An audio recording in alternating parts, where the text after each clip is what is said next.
Jana I had a conversation with someone. No problem. Ali utapenda kuongea enda hapo. Kama K kama K swali yetu inakuanga kwani Story ni ya nani? Wagwan everyone, welcome to Story ni ya Nani podcast. I know. Tuko na studio mpya guys. Mlidhani hatutatoka blocks, ndio? Yeah, but we are trying out a new studio. Karibuni sana. My name is Uncle Mush. My name is Nalot Fasha. That's what's up. And today tuko na a very amazing guest man there. The one and only. Yeah? Msanii wa kulipwa. Yeah?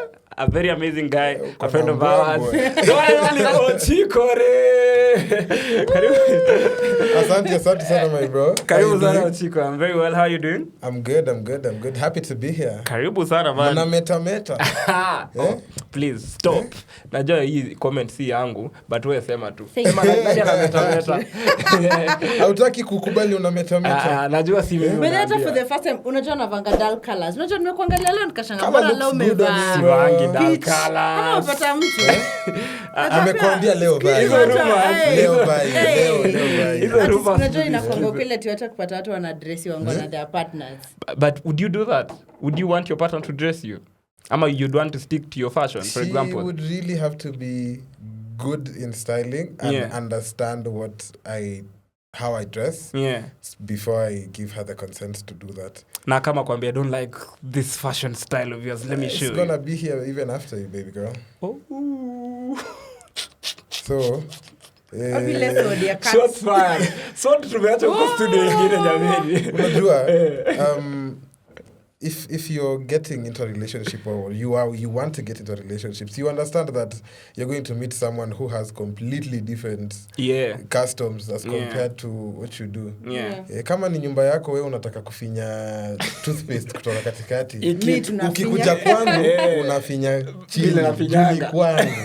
You see? Wow. So, you do as per romance. So now the moment you get to a point where nataka sasa we can move in together or we want to extend this thing to become a marriage or something. Now that we introduce compromises. So basically you shouldn't compromise in a relationship. I don't think so. On everything. No, not on everything.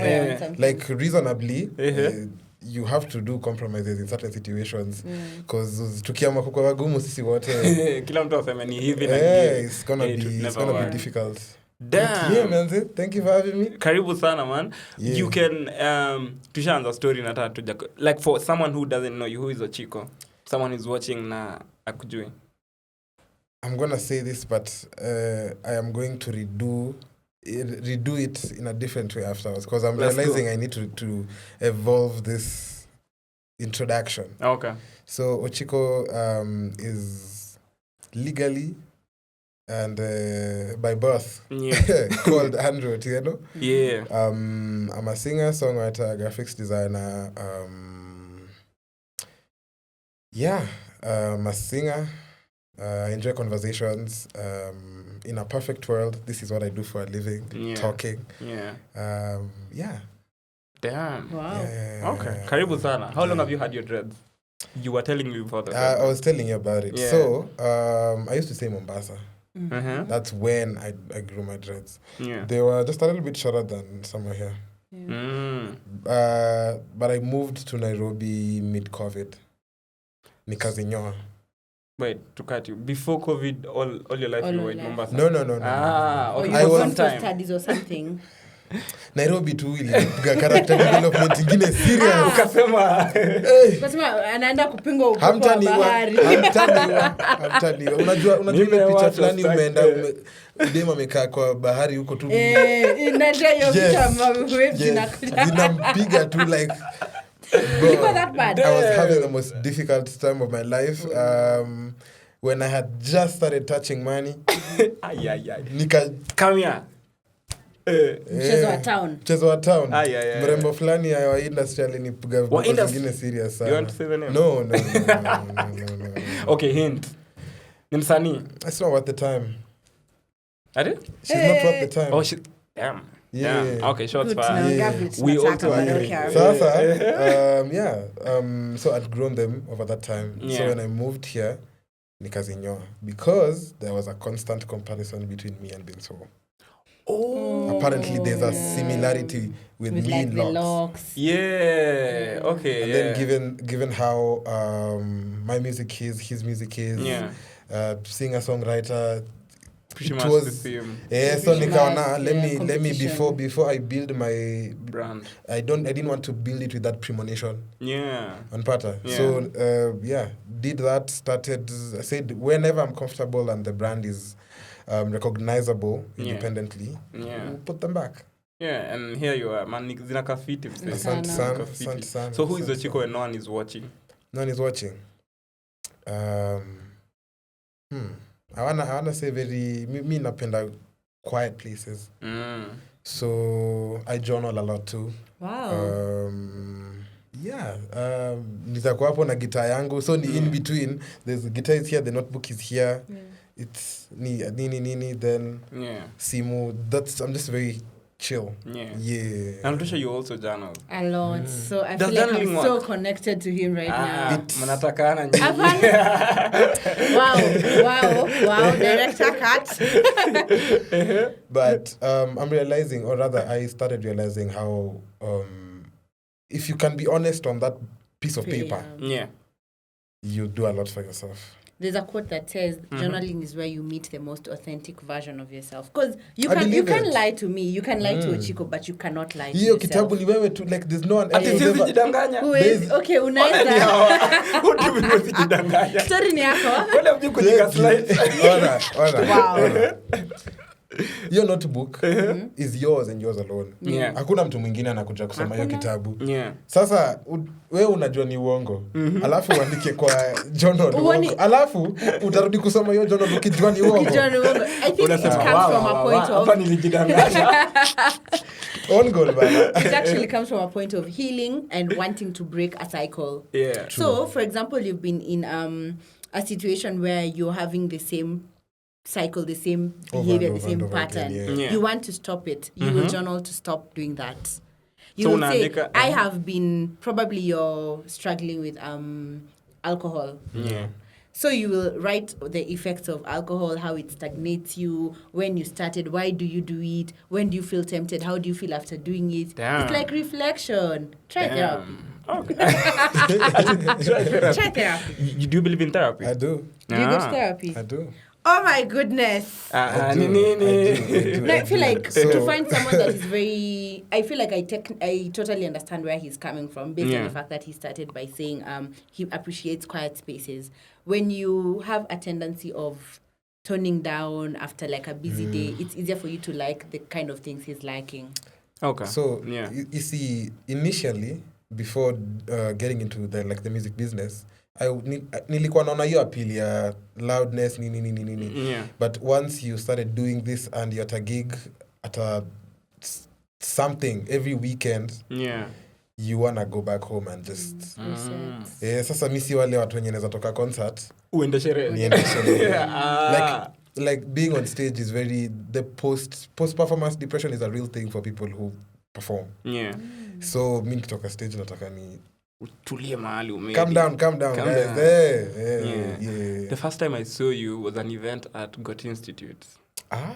Sijuka umefanya event hapo. Bro, so I had not interacted with your music before then. I ulipiga set moja hatari. I was like, who is this guy? At that time I was not even doing the podcast. So when I was doing the podcast, you're actually one of the first people I thought about. I'll look for Ochiko sometime. And here we are, man. Karibu sana. So you grew up in Homa Bay, right? Yes. Yeah, how was that? Mimi msewa Homa Bay. Homa Bay is very difficult to work.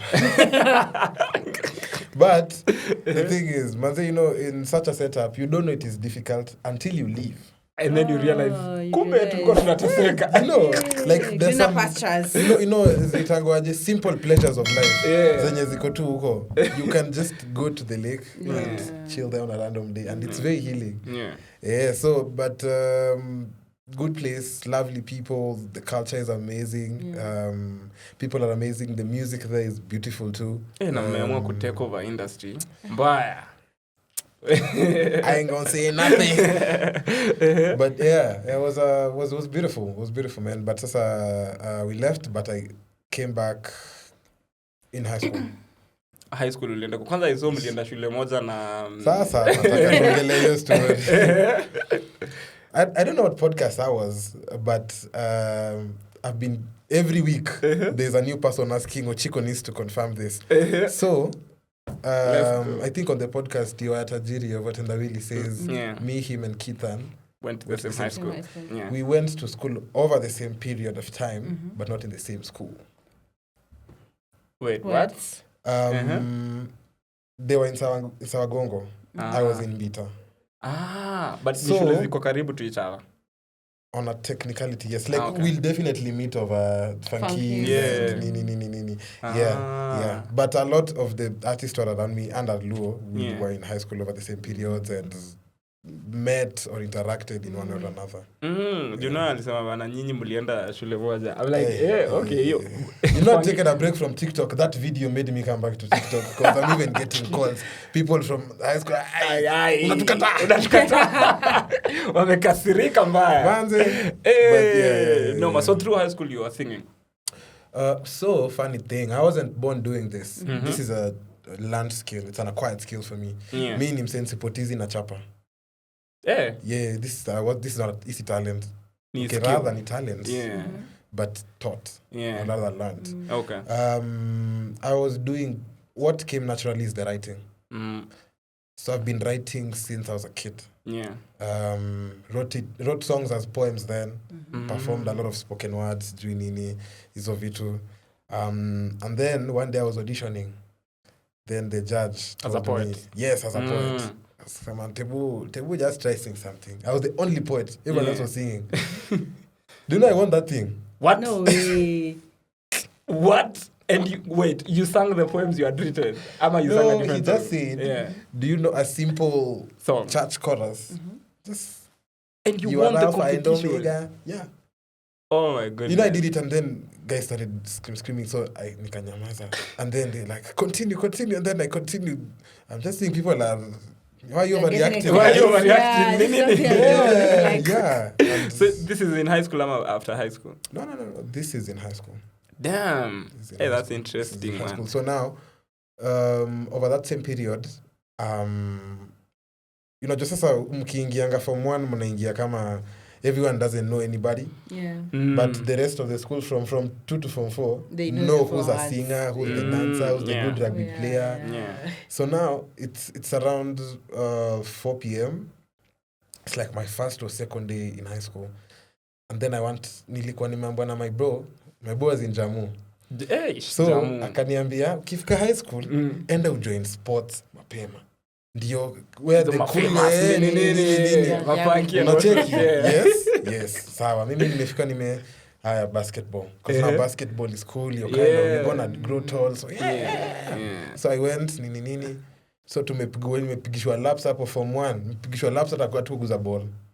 Tumepigishwa laps vibaya sana. Matizo za baki. Toka hapa katika. You didn't come here to touch balls. So, I remember that's a very crazy statement. Episode title. So, after the games ziliisha, we're going back to the dorms. There's a tap area. There's like a water point before getting into the school, like your section ya shule. Yeah. And I'm just humming up, and some guy comes next to me and it's like, "Do you sing?" I just try just I sang. He was excited. He asked me, "What's your name?" Nini. Uko class gani sawa? Around 8 p.m. that evening, kanipeleka form 4 block. Cool kids. Kulikuwa na vijana hapo wanakaa wamecheza rugby. Mimi nashanga huko. The rest of the classes guys are in uniform. Nini hawa mchilika wako home. Kuna mandevu na and then kwanza kitambo kwa mabuda. So nikaenda tu hapo sasa kaniambia sasa this the guy nilikuwa naambia.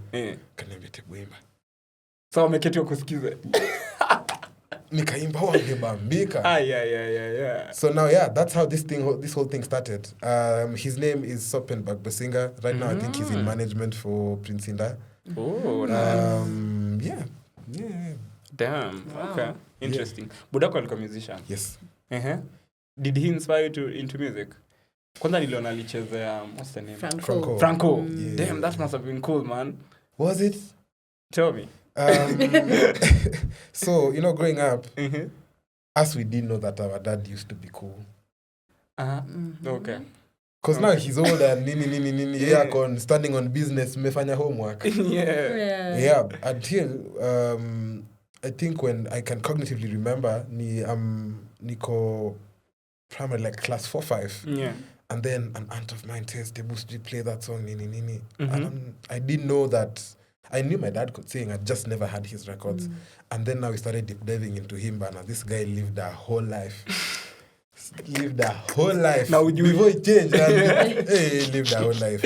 Yeah. So I asked him, I remember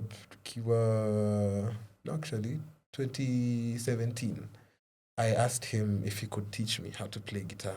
Because we had a guitar in that house forever and no one was touching it. Teach me. Yeah. He refused. He gave me a notebook yenye ilikuwa na chords. Hand draw. Kaniambia shika ndio hiyo guitar. Ndacheza. Ndio usome ucheze. Yeah, so my guitar playing skills are very different from his, but have as much depth. Because now he made sure that his touch didn't transfer to me. He wanted me to have my own touch. Oh yeah. So it was tough love and yeah. And you come appreciate later. Sana. I've played with so many people who I look up to and they keep on getting fascinated by my touch. And I'm not the best guitarist really. It's just that depth here vile nacheza is not conventional. Miss Jafunzwa. Umejifunza. Yes. Okay. So there are certain ways I will hold one thing which is not how people hold it. Because ungefunzwa a certain way. Yeah, because even though you it would have been normal. Yeah. Oh, okay, interesting. So who inspired you growing up musically? Who are you listening to kwa hiyo nyumba? I listened to a lot of T-Pain. T-Pain? Yes. Damn. I used to think T-Pain's voice is so cool. Yeah. Is so cool. I listened to... There's a guy called Tank. Yeah. Kenyan. Black R&B guy. Yeah. Smooth. Before Trey songs, there was Tank. Stank. Listen to a lot of Akina Britney Spears. Yeah. Like what Kiss 100 was playing. Okay. Everyone was listening to Kiss 100. Kiss 100 and XFM. Yeah. By the way. Best days, man. Damn. And locally? Locally, I listen to Sauti Sol. Yeah. We'll circle back to episode Sauti Sol. Listened to a lot of Leswanyika. Listened to Leswanyika.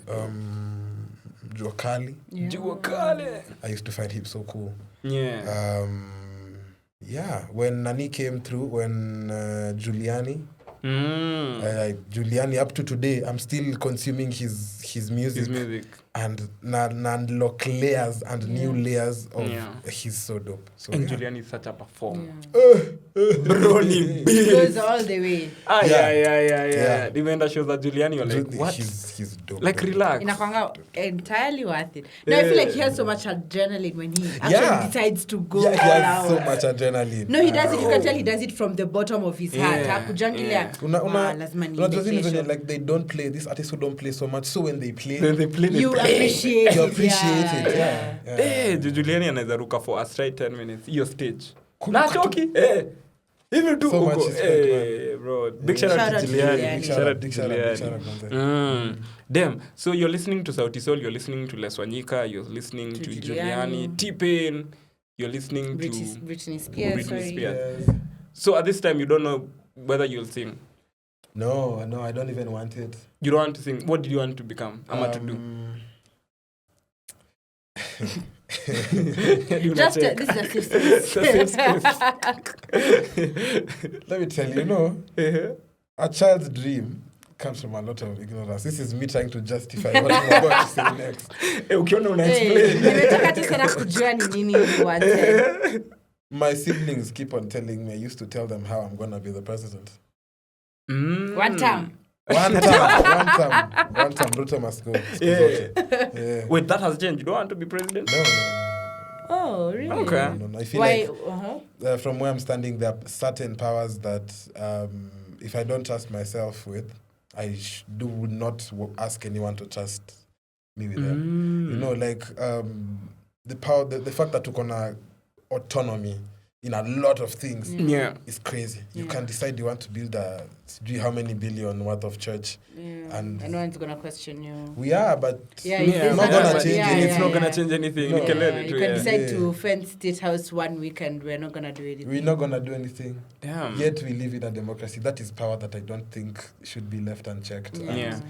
It's So unaweza kuwa president cool man. Unatuchezea gitaa huko tukienda maandamano. Unaambia President Ras. Unatukia tu na gitaa na drill. You know. Mbona mna relax. Unataka aje? Yeah, so as a kid that's where my mind was. I think as a child I thought very politically too, because that's what I wanted. I was kind of grooming myself towards. But as I kept on growing and discovering the music, now I started learning about therapy. Now I wanted to do therapy so that I can tie it into my music. But do you know, there are countable universities, even in the world, that offer music therapy or like music courses in depth. Like places you can go and get PhDs. There are very few. There are very few. Actually, most times it's always a BA. So here in Kenya, when we were looking it up, you can study music, you can study therapy, but you can study them together. Oh, you can do them separately. Oh, by the way. Kenya, did you want to do therapy on its own, like psychology? You wanted to do music therapy. Yes. Yeah. So now what's NANI? Oh my God. Njoki Karo. That's what she did. Yeah, she did music Berkeley. Okay. So unaona lazima uende hadi Berkeley. Yeah. So interesting. So but Kenya wanafaa lete. So now to settle for what is accessible and we still love. But such a struggle na CBC ama music therapy. Imagine kama pale kwa Child's Play tuna struggle. Huku kwa PhD. Lakini gavana kwa na mchezo bro. What do you mean una mess up 90k? Mnafaa viboko. Viboko. CBC is so messed up as in. And it's sad for parents. Because I have friends of mine who are parents, manze, and the uncertainty of the fact that you need to have money at the beginning of the next term because you don't know what they're going to ask for again. It's quite crazy. And their projects. Have you done their projects? Hey. Unakaa home mtoto anakuambia umetumwa nini? Sister wangu ananiambianga tunafaa kutengeneza scarecrow. Scarecrow na tuipaint. Yani it's just crazy. No ulikontobea shaitishwa sijui kauda kama ilikuwa nani. Natoa wapi kauda? Come on guys. Nini? Mbuzi. But anyway, as you speak, I think I'm realizing growing up as a child, I want to ask, were you the type of kids to be the school-oriented child or the talent-oriented child? For the most part, I was school-oriented, for the most part. Until, sasa unajua ukifika high school, you start discovering other things which you could really be good at if you just set your mind to it. But initially, I was very school-oriented. For the most part, I was a bright kid. But makosa ilifanyika high school kidogo. Kuna mahali tu you were smart. I know what happened. I remember being in a dance crew in primary. In high school too. Like I'm a decent dancer by the way. I'm a decent dancer. So there's a lot of dance. My brother was a dancer. He still is. He's a choreographer now. Back then there used to be something, I don't know, it was called Dunda Fest. But back then unajua ni different for all of us. Back then real. But there's a certain period where a lot of high schools used to meet time holidays and would compete with dance crews and basketball games. And so now, at this point, I am just about to finish primary. My brother is in high school. So now I'm seeing life from a very cool perspective. His perspective. So now, so got involved with my Tukamama dance. And Damn. So how would you define your music? What genre would you put your music in? Before I ask the next question. When I write it for myself, because I write music for myself first and I give it to you guys, it's soul. It is very soulful. Yeah. So now after that is when we just repackage it to what do we think people are listening to, or rather what is a genre we want to test, want to try out. So we are very experimental. Thank you. So your writing process is you write for yourself and a certain way, and then now you repackage it to fit the context, audience. And you sing from a very deep emotion. Walikufanya nini? First of all, and emotion I mean on both sides. Yeah. Love, bro. Kona love songs zingine karibu nipate fast ball. Wow. Doing the Lord's work. Kuna ngoma umefanya na Kinoti. Yeah, like you, bro. That's so yeah. Do you mind singing for us your part? Kidogo. There's someone who asked for it specifically. Okay. Let's go. Oh, on cue like that. Yeah. See, I've been afraid of falling.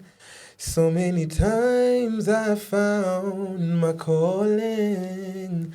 Nimewaza sana, nimeogopa kukufuata. Mnyonge wa mapenzi mie, nawaza zama zile, natamani siturudie, natamani jua na mvua, natamani sisi kuruka. I wanna feel your tender loving. Call me baby when we're fighting. That's what I really want. Something that will really last for real. For real. And so many times I've loved, I found no one like you. I found no one like you till I found you. Hey, so unaona ile TikTok comment ya niachieni mimi ni yatima. Nirumieni. Bro, that song karibu nipate fast but I swear. But mwenye alitisha si umeipata? Usiseme deni unaona? Yeah, government that delivers. If you buy like this. I like my government, bro. Yeah. But I was saying you sing from a very deep emotion, both love and also heart. Yeah. So is it from happenings in your life? Like what's your writing process? I'm seeing like a different perspective from what people go through. So it's both. I can't say at times that it's always very specific that this is mine and this is someone else's experience. Yeah. At times it's a mix of both. So that you just build on depth. Unajua sasa kuna ile uchungu mimi nimepitia. Lakini yako ni double. Sasa sasa mimi naongeza yako juu yangu. Zinakuwa you know conk. Zinakuwa maduong. So there's some stories which are mine for sure. And so there's a lot of vulnerability. Yeah. And with that being in touch with emotions and talking about it like that, the songs will definitely have to feel very deeply emotional. Yeah. Speaking of vulnerability, did you have any challenge starting to be vulnerable when singing? Because we live in a society where it's always you have to be stoic as a man. You don't need to show your emotions. There's been a lot of difficulty in that aspect of this journey. When I was starting out, I thought you just need to sound cool till you realize you don't. Yeah. And every song that you realize people like, ya mtu hata kama ni sauti soul ama sijui nani, has an aspect of depth of emotion. And you go like, coming home. He was really coming Yeah, home. he was Man. really coming home. He really wanted to come home. Yeah. Ile Savara. Usiponipenda nitapendwa bro. Can you Unacheki. So but now you can see it and you know what's supposed to be done, but implementing it into your own work is difficult at first because what do you mean? I want to talk about the fact that I was left. Yeah. You see, that I did. It's not cool. It's not what the cool kids do. It's not what the cool kids do. What do you mean that I was not a... It's not what the cool kids do. Nilitaka accountability sasa ukaniwacha. Mbona naambia watu? Okay. You see? Okay. But again, what are you going to do to me? Tanchapa? Hakuna. Hata hatuwezi. Wewe ni mtu mkubwa. Yeah. Hadi huwezi chapana pia, unaweza fight back. There's a fight back. Exactly. So, just started doing it like, what's the worst that could happen? Yeah. People could hate it. That's the worst that could happen. Yeah. And it's not a lot of people. Ni wewe mwenye alikufanya hivyo. Yeah. So, but I decided to start doing it. So even times when I'm telling stories of a friend of mine or something I read, I try to embody it, kapsa. I forget what these actors are called, but they're these actors who like really get immersed into their character roles. Hadi wanashindwa kutoka. I forget the name, but so now that's kind of the space I need to put myself in to just take a perspective which is not mine and fully reimagine it. Yeah, just fully get into it. If it's a toxic song, you become toxic for that period. You see, that I'm writing it. If it's a love song and I'm not in love, then you just get into it. Yeah. Okay, interesting. So what's your niliona a story ilikuwa nasema Nyashinsky akirekodi au record kwa dark rooms. Wewe same. Unapenda gini. So let me paint a picture. Tuko studio, tumemaliza kubuild track. Now it's time to record. It's either nifunge macho ama mzime yota. Okay. Like lazima nione giza. Niera mzime okay. So and again, since sitachapwa free will, you're really taking your free will seriously. Kuna session nilikuwa bana watu walitoa tuka 15 kwa studio. Okay. Wako like sasa kuja record basi. Imba basi. Unaona, so like I don't know, I feel like toning down part of my senses helps me get into that space of really delivering the emotion that I want. See the way when people say to you, when you go blind, you hear better. Yeah. That psychology is true. Yeah. So dark rooms at times, they bring the okay. Is there a particular point in your music journey, and even as OCHIKO as a person, you felt invisible? Not musically, but just invisible. For sure. I've been doing this thing for a minute. Not very long as a commercial artist, but there is singing thing in like professionally I want to believe somewhere around 2017, 2018. Okay. And over that period I've written so many songs for so many people. And some of them zilikuwa na damage because of the ignorance that came with a young artist. You see, so seeing a song outside with 10 million views and mimi nimeandika and nobody knows ni wewe umeandika ni mimi nimeandika felt very crippling. So ilinifanya nikajirudisha nyuma to a point where it's just me, safe, nobody needs to come here, I don't need to write for anybody, let me just do this thing by myself. But you realize it's very hard to school make it to by yourself. But you just iliniamsha basically. And at that time I would imagine as a young artist uko unajua vitu ka split sheet. No. Wewe umeandika tu ngoma. No. Okay.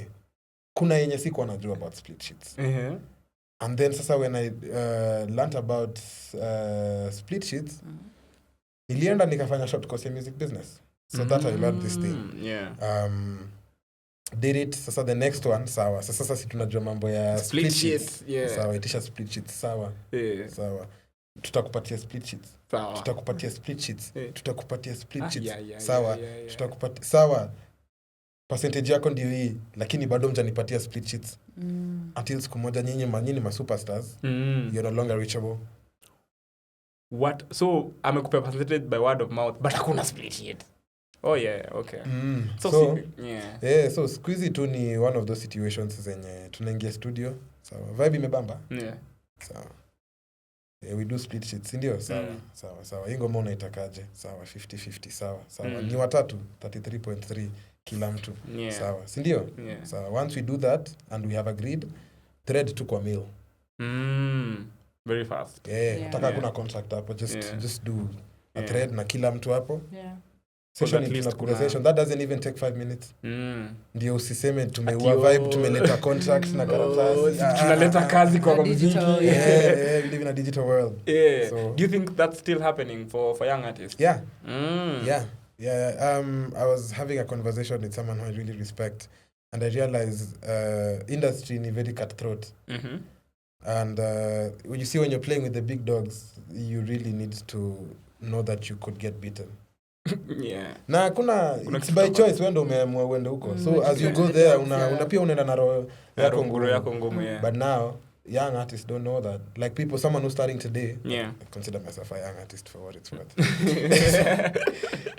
People who are starting today, the excitement of being in the room with the artist is bigger than the need to lock in on the business. Or potential. Yeah, like I'm in a room with NANI.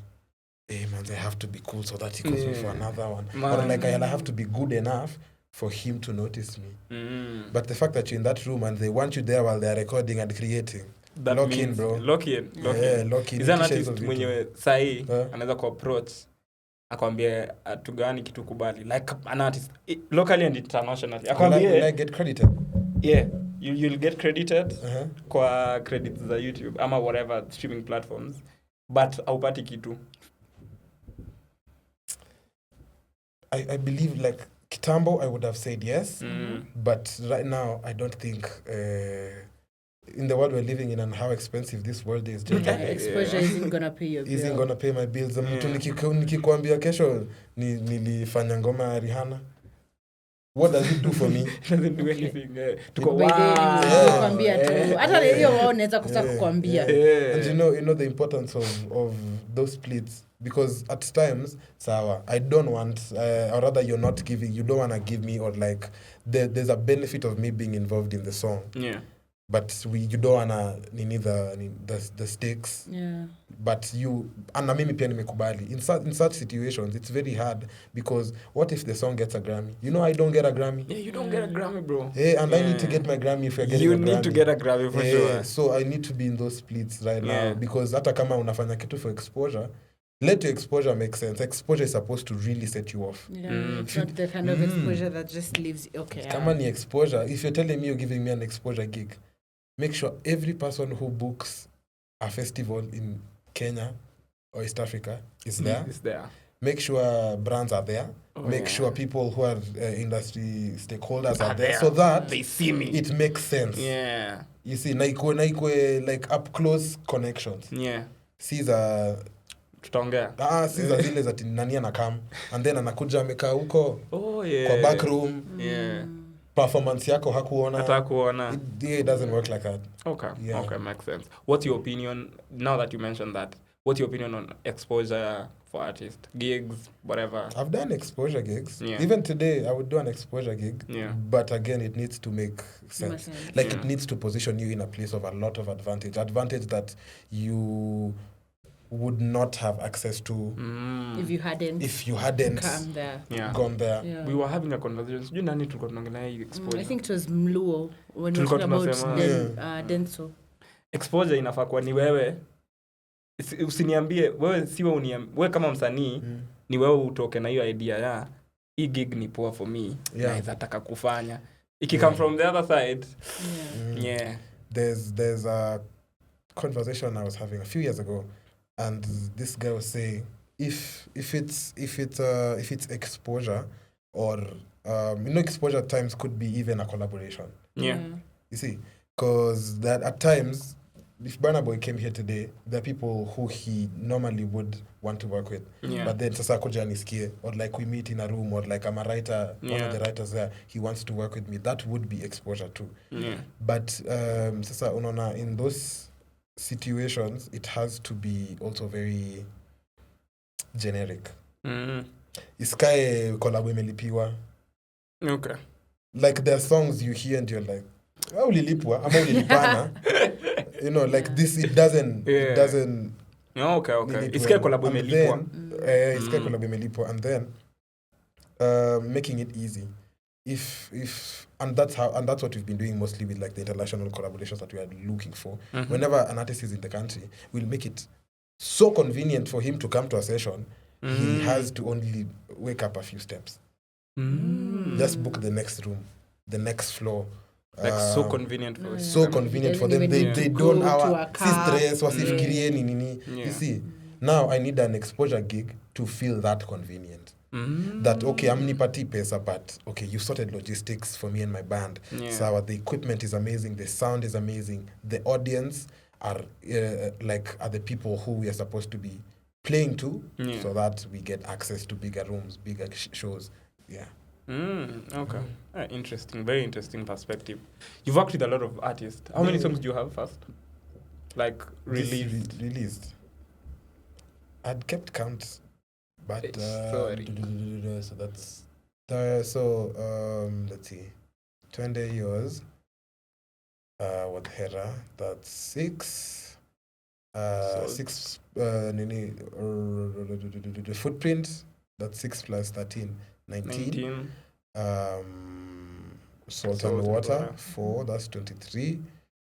And then the world 25. Mama Milka 26. Yeah, that's without collaborations. Oh, without collaborations. Yeah. 26 is a good number. Yeah. And with collaborations, that would add 2 EPs I've done with Francie.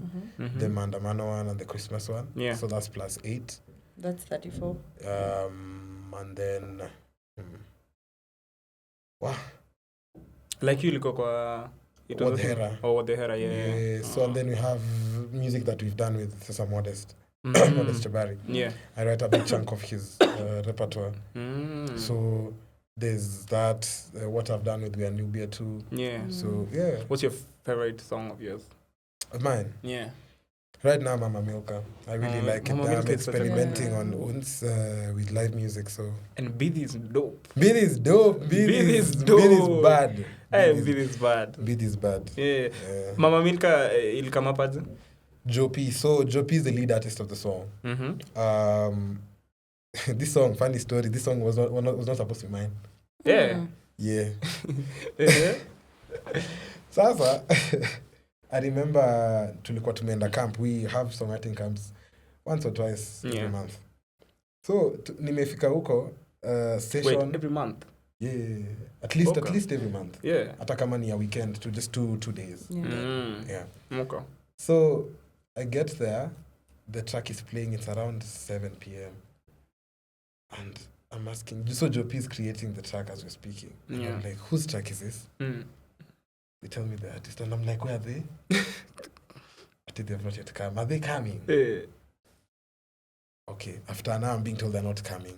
I told them, let me give you a verse. If you don't like it, it's okay. Take it out. If you like it, have it. Yeah. See, we have a song that's outside. Yeah. Hey, that's interesting one. Hey, Mama Milka ni kali, bro. Milka is a dope It's song. crazy because I would really have wanted to imagine that artist and what they would have done with it. Because Do you want to mention the artist? Okay. But ni mtu tunajua. Msanii mnajua mnamsikiza. Damn, okay. Interesting. Who has been your favorite artist to work with? Because you've worked with how many? Quite a number. Wengi. If you had to pick one artist that you loved working with. As a collaborator, yeah? Yeah. I'd say Mbivi actually. Yeah. Or like recently. Recently, because so before Mbivi, I would have said Modest Chabari. Yeah. Because the synergy is beautiful. So when I met Mbivi in studio, okay, I've always listened to Mbivi and I'm like, you're such a dope rapper. I'm like, bro. Mbivi is in my top 3. In Kenya? Yeah. Able to say the next two, the other two. We'll circle back. So when we were in studio with Mbidi, and I love how versatile he can be. There's a song on my next project. Yeah, it's called Ndoto za Mafanikio.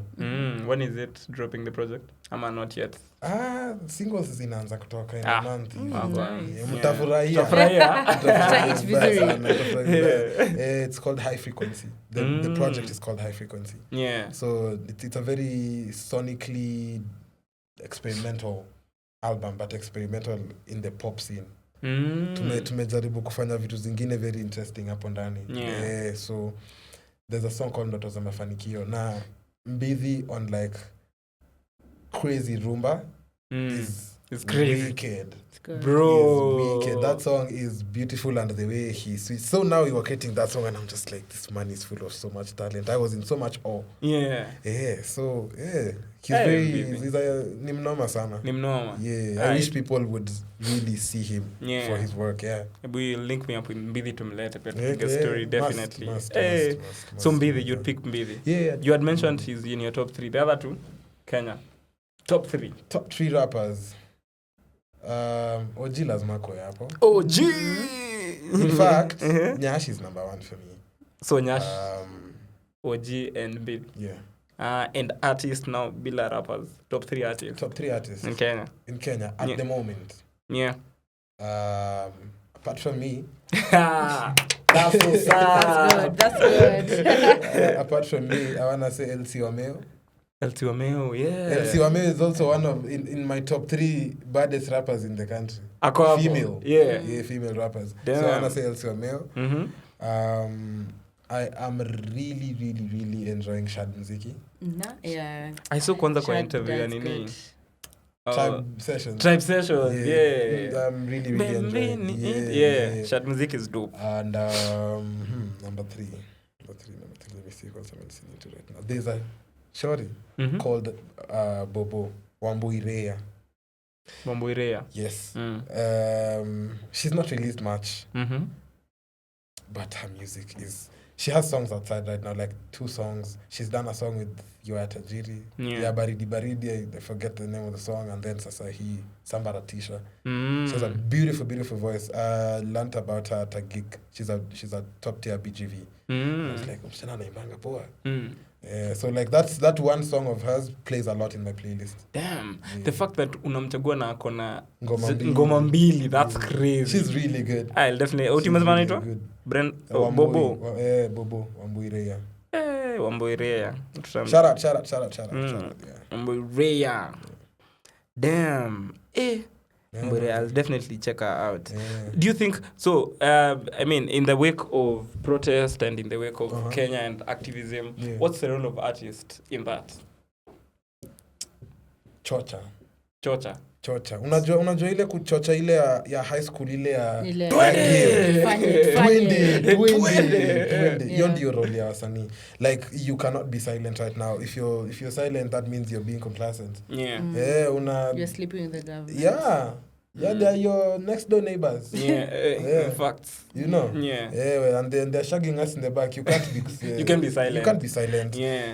So ni kuchocha, mobilize like on as much or as many levels as possible. Because now if you people are buying tickets from me, and the country does not have money, so it means they don't have money. So they will not can't come to my show. And then I can't eat. Then I have to go back to Homa Bay. Umepiga hiyo journey reverse hadi Homa Bay. Like in this whole ecosystem, we need to keep on talking, because if I don't talk, then you don't have someone sitting here. Then probably you're doing this by yourself, which is harder. So even for them, like anyone who's at home, you have a shop. Sawa, mimi sijapiga show yangu, so sina pesa kukuja kununua kwako. Wewe huna pesa, you can't. We are all gonna starve at some point. It's a whole ecosystem. We're all affected. Ecosystem. So you're the biggest role. Like, be vocal about it. Damn. Okay. I want us to do some quick fire. Hello. Ni vitu rahisi. Usi overthink. Very simple. Number 1, the last text you sent. Last text I sent. I'm here.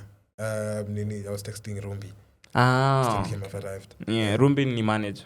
Rumbi is part of my team. Oh, part of your team. Yeah. Okay. A song that broke you while writing it. 2 days ago, it's a song I wasn't even writing for myself. I was writing for another artist. But the level of truth yenye kwa hiyo umefungua roho vibaya. What? And it's an artist I've looked up to for like all my life. Yeah. It's a song for Nani Kanji Mbugwa. Yeah. Inakakubamba. Ni noma sana. 2 days ago, what is it called? Is it out yet? No. Oh, okay. No. I just sent it to him like a day ago, and we were having that whole overreaction of a call. Okay. Do you want to like snip it? No. Okay. That is Mambo yake. Aya. One artist you'd die to work with. JP Cooper. Okay. JP Cooper. I want to say JP Cooper. Mm-hmm. And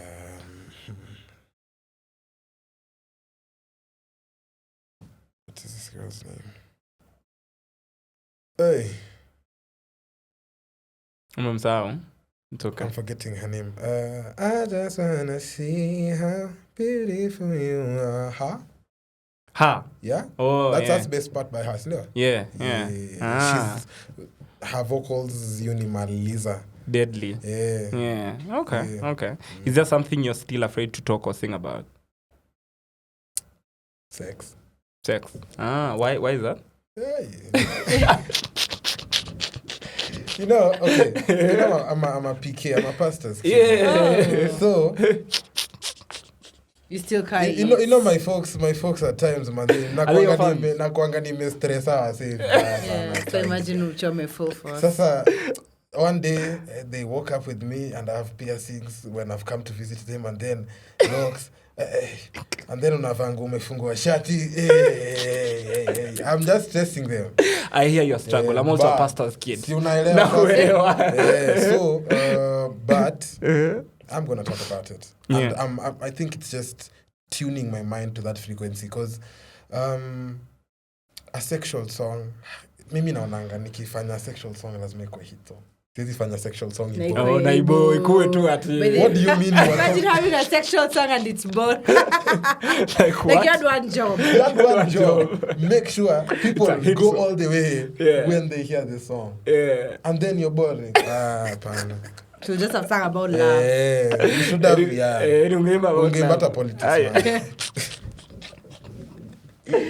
Hey, so crazy fun experience. Hey, let me see. Either on stage or online. Or a DM. Online notes. That was the craziest. That's crazy. Na mtu unajua ama like tu wow. Kwa request huko. Like you know the way like they get on the request before you move them. Nikapigwa na butua. Damn. Okay. Sema wacha amke na wewe. Alisema nikituma haitanasa. You know it was a bit traumatizing, if I may say. Because do you know if I did that today, I'd be cooked, because it would come out in one way or another. If I walked into a woman's DM today, and sent an email. Yes. Oh yeah, you'd be cooked. I'd be cooked. Yeah. Being you or being generally a man. I wanna say also being me and generally just being a man. Yeah. Being a man. Imagine how even it feels unreal that it could happen. Because one is a cook, bro. Hey, they can cook you. Yeah. So and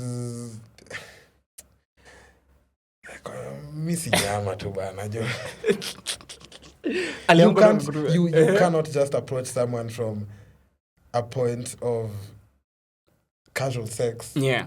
And just like and it's not because you know me. Mm-hmm. It's because there's a fantasy behind the art, or not even the art, the music. How you experience the music has created a persona which only exists in your mind. Hey, but bro, ngoma unaimba bro, hata namu understand. bro. That was the craziest. Yeah, but do you think that's a good thing? Because if someone is connecting to your music to that extent, well, it's a fantasy, but I'm afraid of it. You're afraid of it? Because if that happens to me, what's happening to a bigger artist? What's happening to DMs again? What's happening kwa DMs za Burna Boy? Wanazituma. Za Chris Brown. But I wanna understand her POV, like aliona itanasa. Aliona hey, haita reply wa. Ma, hata tushinda ametuma hey. Maybe she even waited angoje aone, maybe aliona 1 month late.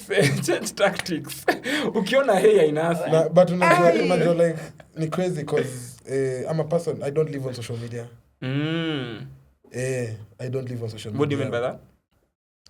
I don't spend a lot of time on my phone because that's why I take breaks from social media because it's very easy to get immersed there, and it's happened to me before. So I'm very conscious to not get lost there. Nishinde to the whole day to niko stories too.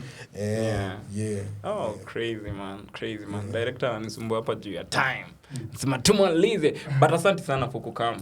We definitely, I feel like you're such an amazing storyteller. Nilikwambia itabamba. Tunaweza story hadi kesho bana. Asante sana for coming through. But before we wind up, I would want you to talk to a young artist. Anything, I don't know about anything. What do you think you can tell them? To a young artist. Someone who looks up to you. Find God. That's the first thing.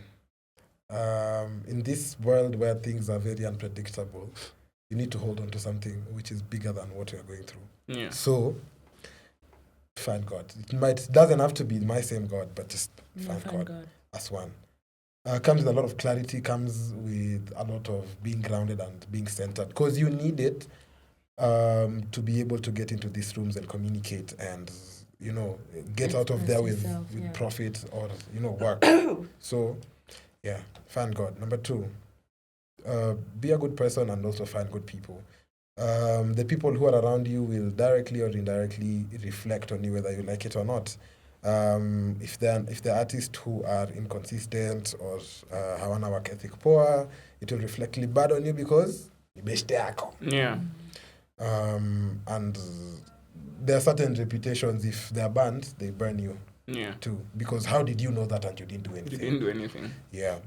Number 3, TZ. Practice is the biggest and most important part of this game. Yeah. If you cannot continue evolving, you will die. Yeah. That's what's up. You had it from OCHIKO. Before we finish, asante sana kukam. Do you mind finishing with your favorite song verse after I finish what I'm about to do? Beth? Easy. Say less. So, I even forgot to tell you. Kama uja subscribe, wewe kuende. Subscribe. Finya your button. Bonyeza. Bofya hiyo kitu. That's number 1. Bofya hiyo kitu. Number 2, you might have noticed or not noticed, but Mutiso no longer be part of the podcast. He decided to take a detour. That's number 2. Number 3, najua mmeona poster zetu za the live recording we're doing. The slots are very limited. Tukitoi hata inaweza kuwa zishaisha. Yeah, they're very limited and it's a free show, guys. Ni show ya free. So if you don't reserve, you'll definitely not get a chance to come. So please reserve on Eventbrite. Get yourself a ticket. Let hata mtu wako out jameni. OCHIKO kila siku kwa nyumba. Si kila siku kwa nyumba jameni. Si kila siku Indomie. Si kila kitu. Movie. Nunua ticket. Reserve ticket. And your amazing artists, all our former guests wenye tumehave kwa show, most of them will be coming. I'm sure you meona posters. Some of them. Ashley Gogo will be performing, Desito, Kibunja. So please reserve a ticket. Ndio use miss out. Anyway, OCHIKO will do a verse as we wind up, and then leo tunamaliza na OCHIKO style. OCHIKO re. Yeah, so we'll do tukisema kwani unasema story ni ya nani, and then you'll begin your verse. Okay.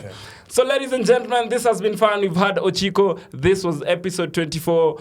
And kama swali yetu inakuanga kwani story ya nani? Okay. Let's go. Mambo yalibadilika, tulitoka Usago, tuko Nairobi, kutafuta moni.